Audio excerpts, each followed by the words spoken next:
بسم الله الرحمن الرحيم الحمد لله رب العالمين حمدا كثيرا طيبا مباركا فيه والصلاة والسلام على سيدنا ونبينا وحبيب قلوبنا محمد وعلى آله الذين أذبوا الله عنهم الرجس وطهرهم تطهيرا ورضي عن أصحابه الراشدين المباركين ورحمة الله تعالى على التابعين لهم بخير وإحسان إلى يوم الدين وأما بعد ثم يقول الله عز وجل في كتابه الكريم بعد أن أعوذ بالله من الشيطان الرجيم بسم الله الرحمن الرحيم قال أنا خير منه خلقتني من نار وخلقته من طين صدق الله العلي العظيم. Brothers and sisters in Islam, Assalamu alaikum wa rahmatullahi ta'ala wa barakatuh. Let me say that it's an honor and a privilege to be here with you this evening, and inshallah during these moments that we have I will be discussing which I'm sure you saw the title, about the roots of Islamophobia in America. First, starting off with the defining of terms, Islamophobia is in fact a new term in the English lexicon. 30 years ago, 40 years ago, no one was using the term Islamophobia. In fact, the common term that was used more so for false frames or bigoted frames about Muslims and also Arabs was Orientalism. Islamophobia is Orientalism on steroids. Islamophobia, and we see the term phobia or fear within the term, is when a person, group, or affiliation of people propagate anti-Muslim bigotry or hate based upon irrational fear or an agenda that's based in hate, is basically how I can sum up Islamophobia. And as Islamophobia is a new term, it is not a new concept. No one understands that Islamophobia has been around for centuries upon centuries. It is part of our creed as Muslims that all of the prophets of Allah Azza wa Jal were Muslims. All of those prophets had adversaries, and among those who had adversaries, there were propaganda campaigns, there were attempts to smear the reputations of the prophets and the believers that followed them, and there were also hate crimes and attacks against those prophets. So within this framework, al-Masih alayhi salam, the Messiah Jesus, faced Islamophobia during his time. When he was in Palestine and there was an occupying Roman army that was occupying Palestine 2,000 years ago, as today, there's an occupying force in Palestine. And there were people who were amongst his own tribe who were in fact spreading false information about al-Masih alayhi salam. This is a type of Islamophobia. Nabi Muhammad sallallahu alayhi wa alayhi, he faced Islamophobia in multiple different ways. People calling him names, calling him a fraud. Mu'allim Majnoon, he was the possessed crazy teacher, is what he was called. Suhail ibn Amr in Mecca, one of the chief opponents to the Muslims, wrote poetry against the Prophet sallallahu alaihi wasallam. Abdullah ibn Ubay, the chief munafiq, the chief hypocrite in Al-Medina, was involved in smearing the reputation of the Nabi and also of Islam. So our beloved Prophet was also a victim, or he was the object of Islamophobia. So this is nothing new. And all of those people who follow the Prophet should expect to face a portion of some of the trials and tribulations that he faced in his followers. One of the companions came to him and asked him a question. Who receives the greatest bala? Bala, ibtila, like a test, a trial, a tribulation. فقال رسول الله صلى الله عليه وآله وسلم الأنبياء ثم الصالحون ثم الصالحون فأمثل من الناس.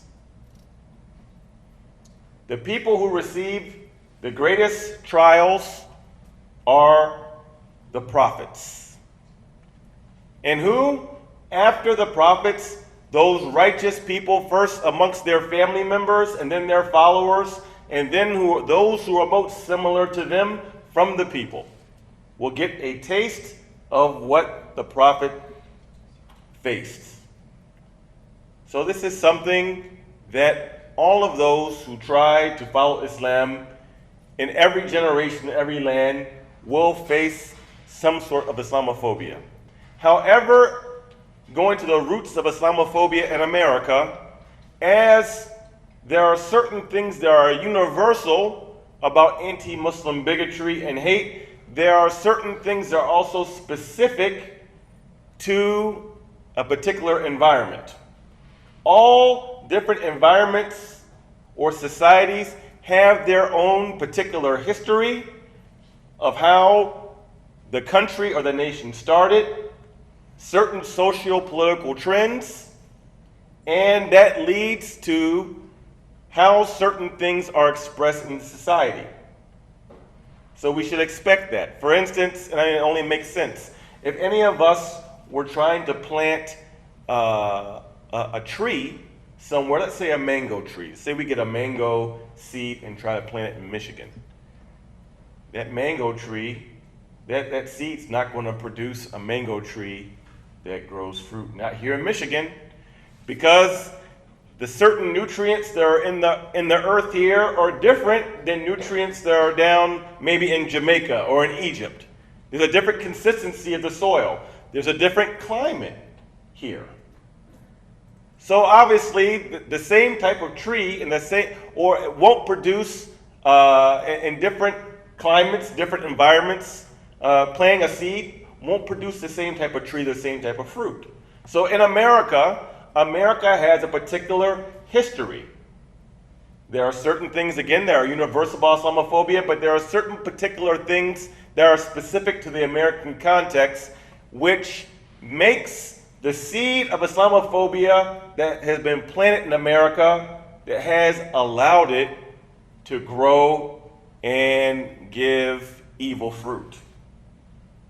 And it's different here than Islamophobia in Nigeria. There's Islamophobia in Nigeria. Islamophobia in Nigeria is different than Islamophobia in America. Islamophobia in Albania is different than Islamophobia in America.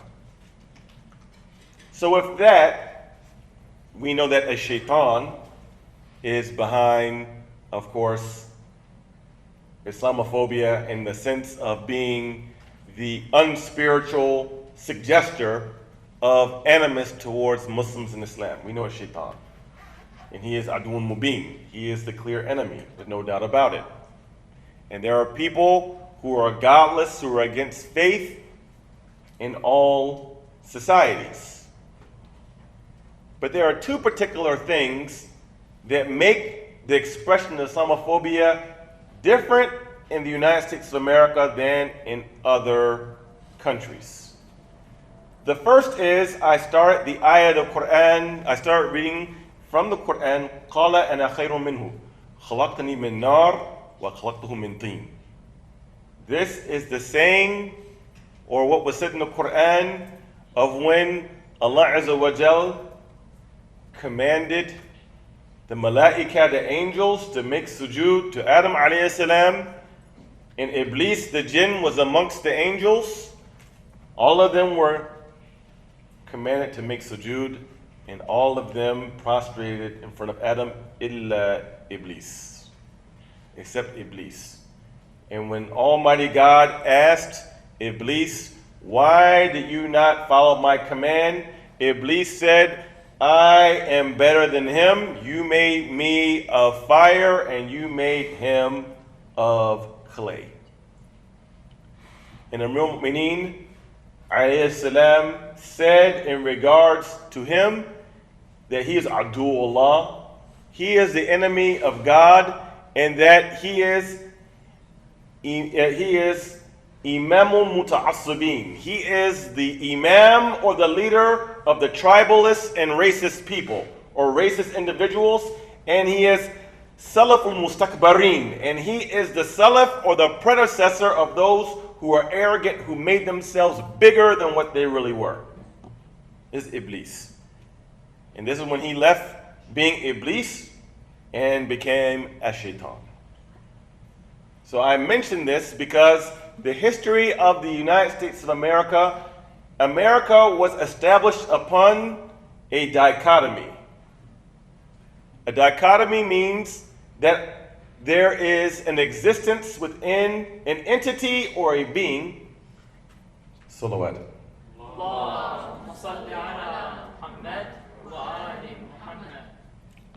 Dichotomy means two different faces. قال رسول الله صلى الله عليه وآله وسلم شر الناس ذو الوجهين. The most evil, the most mischievous of the people has two faces. America has two faces. America was established by individuals who migrated from Europe, the British Islands, to these United States of America. Those were the first people who came here to help establish the 13 colonies. They came here for a couple of reasons. First, the ability to own land. Because in feudal Europe, general people who weren't part of the aristocrat class could not own land. You'd be a perpetual renter, and based upon your family, you'd be stuck in a particular profession for life. If your family are blacksmiths, you basically are stuck as being blacksmiths. If your family are herders, you're basically stuck as being herders. This is how Europe was at this time. So people immigrated here to own and have land rights. Sounds good, right? Problem is there were people already living here. 95% of the native people who lived on this land were ethnically cleansed. 96% of their land was stolen. Like we are living on stolen land right now. You see? And there were racial justifications based upon white supremacy that was used to justify the stealing of this land of people from Europe who classified themselves as being white, thought that they were superior to what they called the so-called savage people, which were the Native Americans. And then, in order to work this land through capitalism, then a justification of enslaving 100 million Africans was used to work this land. At the time of the Civil War, there weren't even 20 million people here of African descent, which means from the passage over to being killed and worked to death, 80 million people of African descent were killed. 80 million. With the establishment of America for over 300 years. And then another 100 years of laws that were overtly discriminatory until basically 1970, when the Supreme Court ruled of the case of Love versus the state of Virginia, which finally made interracial marriage legal in all 50 states, was basically overtly struck down the last remnants of segregation in America. That was only 45 years ago. So this is the social-political climate of these United States of America. This is one aspect. So this is 1A. 1B is people migrated here for religious rights, for freedom of religion. Because in Europe, if you lived in Britain, there was the Anglican Church, and either the king or queen was the head of the Anglican Church. If you did not belong to the Anglican Church and practice a different form of Christianity, you did that at the risk of persecution. This is where the whole concept of separation of church and state comes from in our Constitution. It's not to erase religion from the public discourse. It is that so that one denomination will not be dominant and forced upon the people. This is where this comes from, because there was a tradition in Europe in which people would be subjugated if they did not follow the denomination of the ruling class, of the aristocrat. So people migrated here for religious freedom. But there was forced conversion of people once these people got here, and particularly with Africans, 20 to 30% of them who were Muslim, and then also Native Americans. Now, race was always linked to religion in America. Race is what is called a social construct. Race is not real. There's only one race, according to us as Muslims, human race. لَقَدْ كَرَّمْنَا بَنِي Adam. That's it. There's only one race. There's no different races. Race as a construct is something that's just really recent in history, which is really something that was codified by European anthropologists as a way of justifying subjugating people through colonialism and slavery. This is something new. This whole concept of race is really new. So, for instance, within racial hierarchy, it was tied to religion. Whiteness is a made-up social construct. It has changed over time. So, for instance, when Irish people first migrated to America, they weren't considered white. They actually had a separate box for Irish. They couldn't check white. There's a book written about this you can look up online called How the Irish Became White. You know why Irish people weren't white? They were considered the Negroes of that area of Europe. I'm not going to use the full N-word. They're considered the Negroes of Europe. They were Catholics. So Catholicism was considered at one time in America a non-white faith. Italians at one time were not socially white. Polish people in America at one time were not socially white. Ashkenazi Jews only 60, 70 years ago were not considered socially white in America. There used to be signs in America that said, no Irish need apply. No Jews and dogs allowed. And not just in the South, even in northern states. Jewish people couldn't even live in Oakland County until really the late 1960s and be openly Jewish. But with the changing of the construct of what race is connected with religion in America, based upon white supremacy, Irish people got their white card, Italians got their white card, Greeks got their white card, Polish people got their white card, European Jews got their white card. Islam has never been considered, however, to be a quote-unquote white religion in America because religion has always been racialized in America.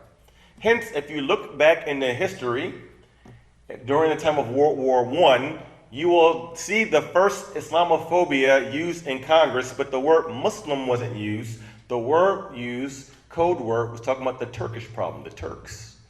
Turk was a general term that was used when our country began to fight against Dawud Walid, the Ottoman Empire. It controlled Syria Kubra and many areas of the Muslim world. And our country fought against the Ottoman Empire, and Turkish people and people who were under that area were classified as being non-white. Is non-white.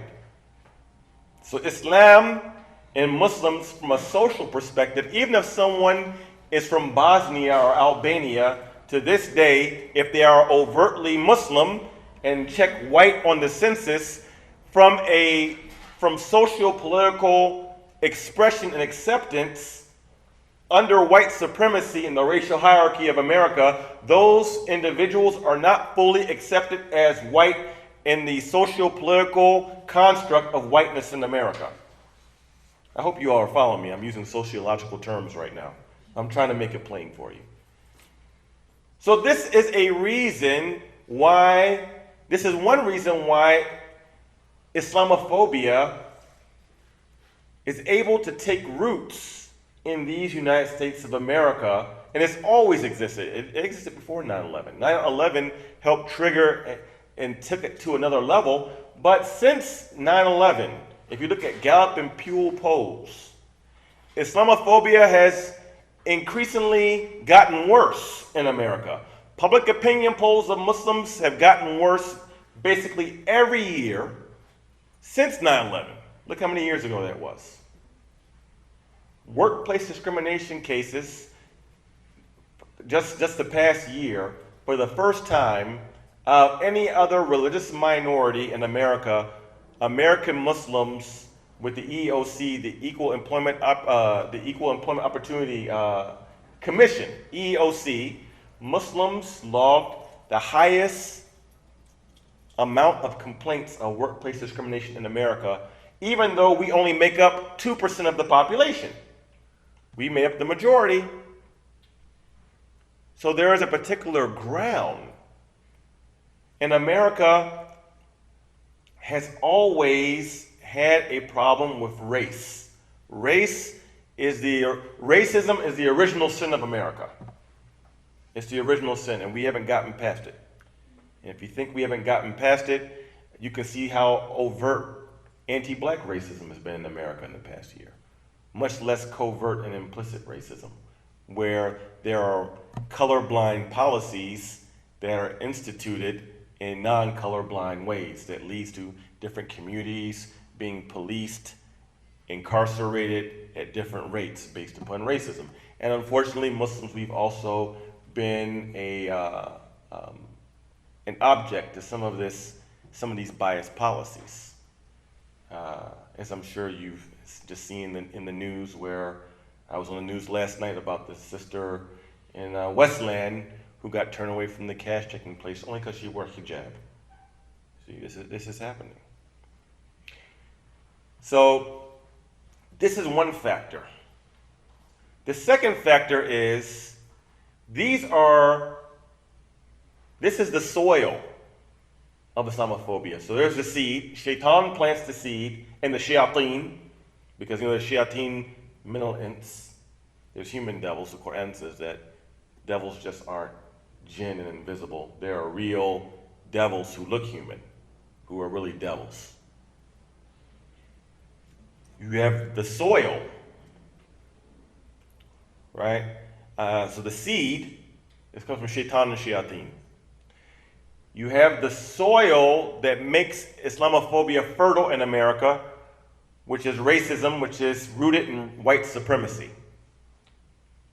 And again, white is not about skin color in America. It's a social construct.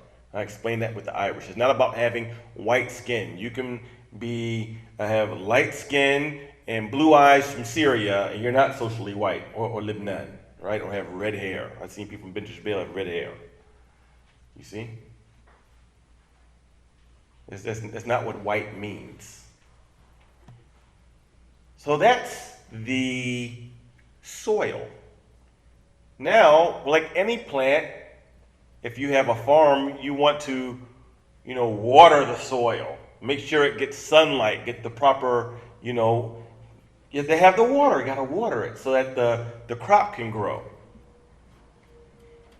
And the water for Islamophobia in America is political Zionism. That's the water. if you look at the CARE report from 2 years ago, we didn't say it explicitly, but anyone who analyzes that report or the Center for American Progress, both reports on Islamophobia, about who are the major activists in professional organizations who foment Islamophobia as a full-time job, you will see they all share one common denominator. If you look at Pamela Geller, Robert Spencer, Daniel Pipes, look at all of these people who Islamophobia is their full-time job, in which in the past couple of years they spent almost $150 million to foment Islamophobia full-time. Just them. That's the inner core of Islamophobia, not even including the outer core like Fox News, the New York Post, Washington Times, Hollywood movies, Pat Robertson, evangelical Christian Zionist churches. Those are in the outer core. We're talking about the inner core. They all share one thing in common.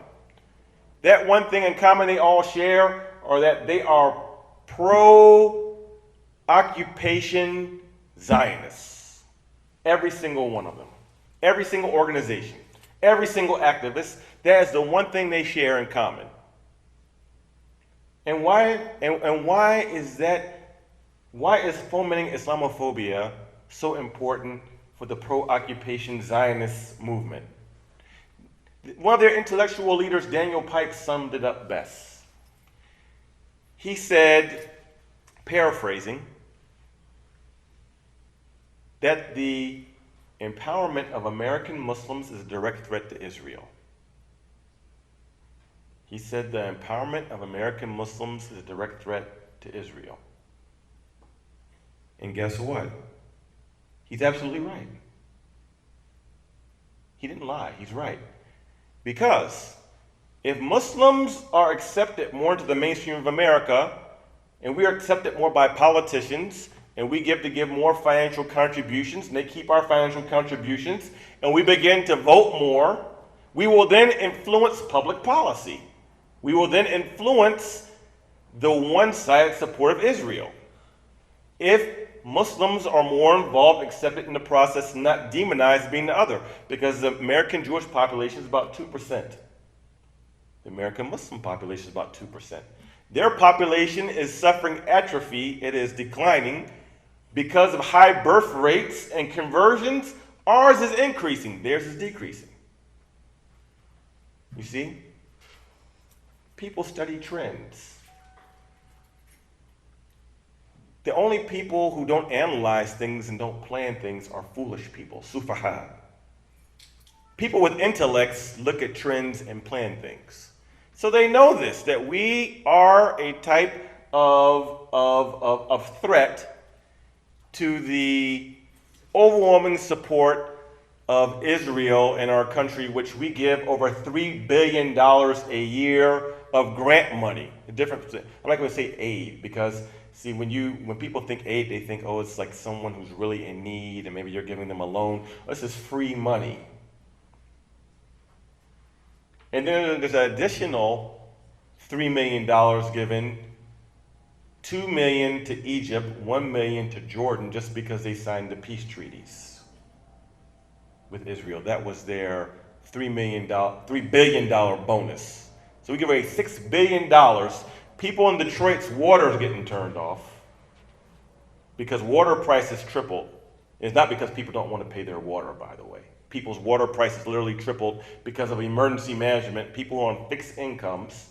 They're getting pensions, Social Security, have a fixed income, they have a home, and people are making choices between their heat and gas or water, or food and water, or medication and water. Don't believe the hype. You just got a bunch of lazy people in Detroit that don't want water. That is, that in and of itself is a racist framework put out by corporate media. It's nonsense.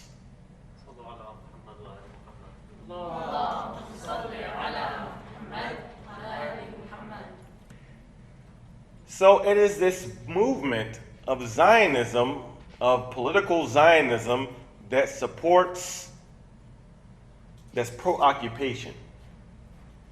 that is involved and sees it as a strategic asset to promote overtly as well as people covertly supporting Islamophobia as a political tactic. And I will give you an example of how it's done covertly by two mainstream American Jewish organizations.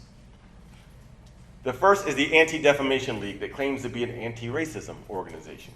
When the so-called Park 51 controversy was going on, they call it Ground Zero Mosque. There's nowhere close to Ground Zero.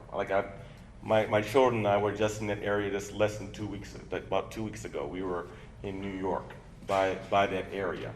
It's 2 New York blocks away. You know how long 2 New York blocks are? It's not at so-called Ground Zero. The Park 51 Mosque, ADL, who's supposed to be an organization against racism and for the First Amendment, their president, Abraham Foxman, their former leader, came out on national media against the First Amendment rights of Park 51 to open up a community center, Islamic community center at that location.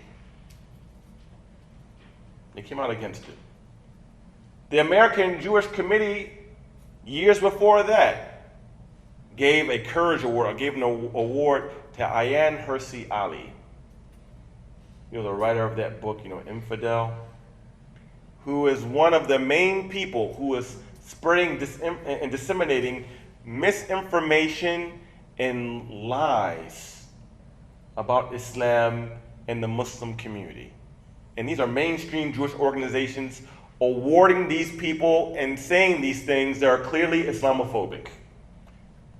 So it's not just the Gellers and the Robert Spencers or Debbie Schletzel, if she's watching this. It's even these so-called mainstream organizations that try to meet with other racial justice people, that try to meet with Muslim leaders and act like they're all for equality and all that type of good stuff in the name of interfaith dialogue, and they themselves are involved in softly promoting Islamophobia. So these are two of the deeper issues that are related to Islamophobia that, for the most part, the American Muslim community has not really addressed in full, especially the first part. And even the second part, and I'll say this too before I get to some suggestions. The second part, but regarding why there are so many people in the United States of America who accept the framework of Israel in occupying the people's lands. Of not just Palestinians, we forget Lebanese lands have been occupied, Golan, Golan Heights, Syrian land is still under occupation, not just Philistine. So why? Why is this? I start at the very beginning. America is a colonialist project. There are people who came here and stole other people's land and drove them off of their land, Native Americans.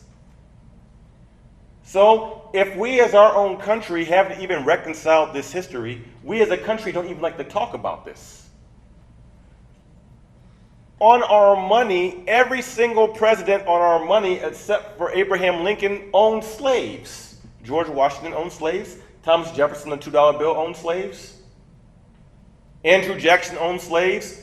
Grant, who was the general of the Union Army, had even owned slaves. Benjamin Franklin owned slaves. Like, we can't even talk about this as Americans, much less be able to talk about how Israel is a colonialist project that is itself based in white supremacy. We haven't reconciled that yet. So if Americans, the broad society, can accept the framework about, the founding fathers and George Washington and Thomas Jefferson were so great, which they were slave masters and were involved in ethnic cleansing, and we gotta keep it real. That's exactly what they did if you read their histories. If we can't even reconcile that, then of course it's difficult. If we don't accept that, then of course people can accept what Israel does, because it's connected to our national narrative. So what I suggest is that in terms of Islamophobia, Islamophobia is nothing but a branch on the tree of structural racism in America. Muslims are considered people of color. We cannot solve the issue of Islamophobia just by passing out pamphlets and say, oh, Jesus is a prophet in Islam too. It hasn't worked for us. In billboards, in a commercial here or there. Those efforts are good, but they haven't worked. Things have gotten worse. We have to deal with addressing systemic structural racism in America. When we help solve that problem, Islamophobia will automatically be solved. And in order to do that, we have to address anti-black racism as a Muslim community, whether you're black or not. Because under white supremacy and racial hierarchy in America, the antithesis of whiteness is blackness. That's the antithesis. There's always been racial hierarchy in America, and there still is. You have white folks or Jews and Christians, then you have Asians who are non-Muslim, so-called model minorities, because everyone thinks Chinese people are good in math and all that type of stuff, and Buddhism is cool these days. No, seriously. Racial hierarchy. You got the model minority Asians, you got Latinos, you got Arabs, South Asians, and Persians. And all the way down at the bottom, you have Native Americans and blacks. That's America's practical racial hierarchy. 1/3 of the American Muslim community is black, either descendants of the ex-slaves or immigrants from Africa. There's no getting around the Muslim community addressing anti-black racism. We have to be involved in the broader racial justice movement and build allies in the racial justice movement. And by doing that with sincerity, inshallah, that will build more solidarity for Islam and Muslims.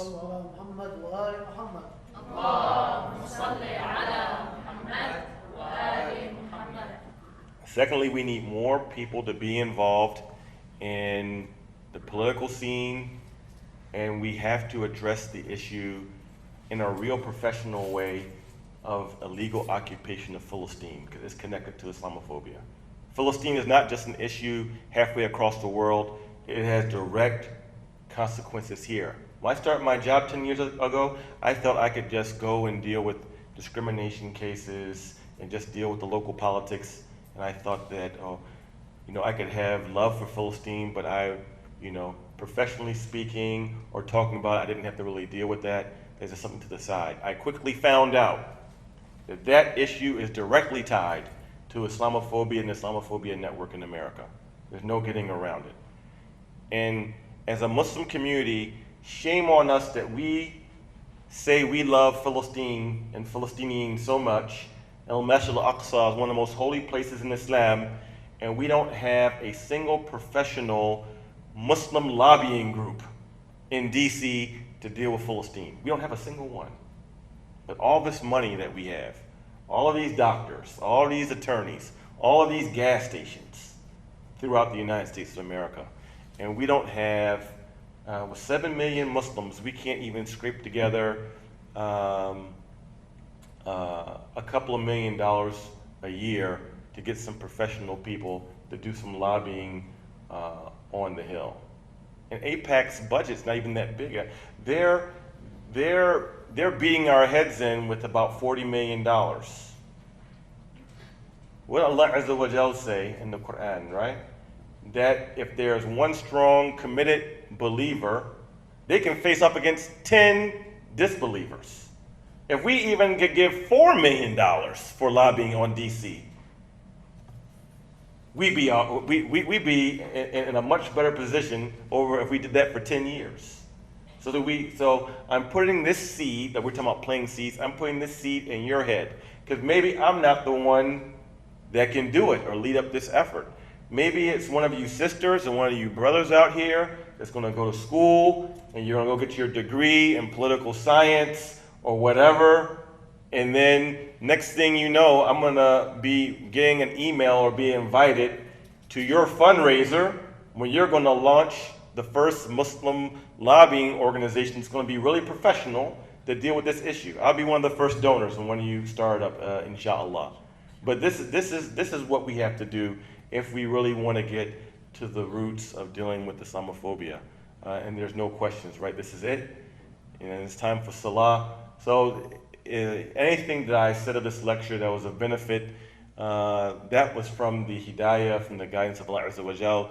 Anything that I said that was an error, that was from myself, and I ask Allah Azza wa Jal's pardon, and I ask your pardon as well. إن الله وملائكته يصلون على النبي يا أيها الذين آمنوا صلوا عليه وسلموا تسليما.